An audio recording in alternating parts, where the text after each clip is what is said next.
Hello everyone, this is Vindhya.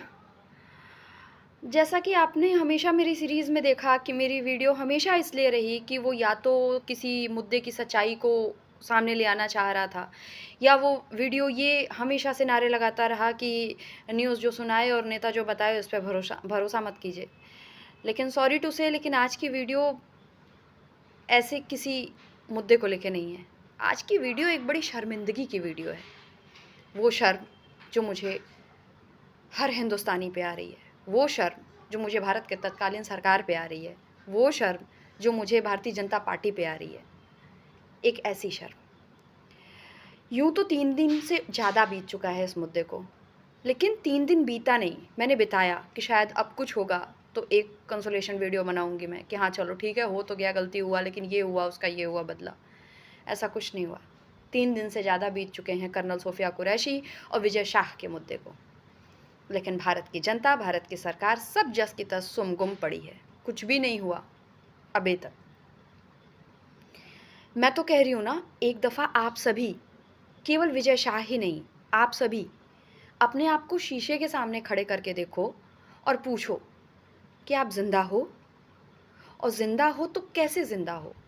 Hindu हो या हिंदुस्तानी हो? अगर आपको ये मुद्दा केवल इसलिए बुरा नहीं लग रहा है कि आप एक हिंदू हो और यहाँ किसी तथाकथित मुसलमान की बुराई की गई है, तो मैं फिर से कहूँगी, मुझे आप सब पे शर्म आती है। सोशल मीडिया के ज़माने में जहाँ पे इतनी बुरी तरीके से बायकॉट किया जा रहा है, पुतले जलाए जा रहे हैं, ट्रेंड कर रही हैं एक से एक वीडियो, इसका ना कोई विरोध प्रदर्शन हो रहा है, ना ही कोई न्याय की गुहार माँग रहा है। आपने वीडियो बहुत अच्छे से सुना होगा, एमपी के मंत्री हमारे माननीय, हालाँकि माननीय कहना तो उचित नहीं होगा, लेकिन ठीक है, अभी भी वो हमारे मंत्री हैं। उनका ये बयान कि आतंकवादियों को सबक सिखाने के लिए ऑपरेशन सिंदूर में मोदी जी ने उनकी ही बहन भेजा।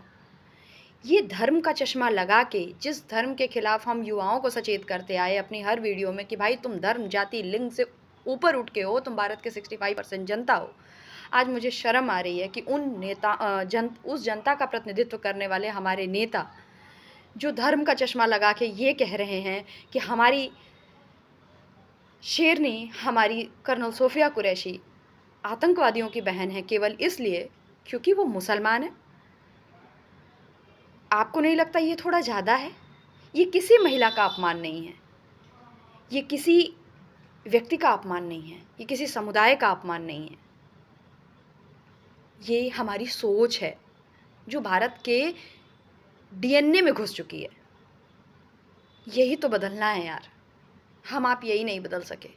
हम आप बेरोज़गारी पे जुलूस निकाल रहे हैं, तुर्की के विरोध में जुलूस निकाल रहे हैं। हमारे यहाँ जो कमियाँ हैं उनको दूर करो। किसी तुर्की की हिम्मत नहीं होगी पाकिस्तान की मदद करने की।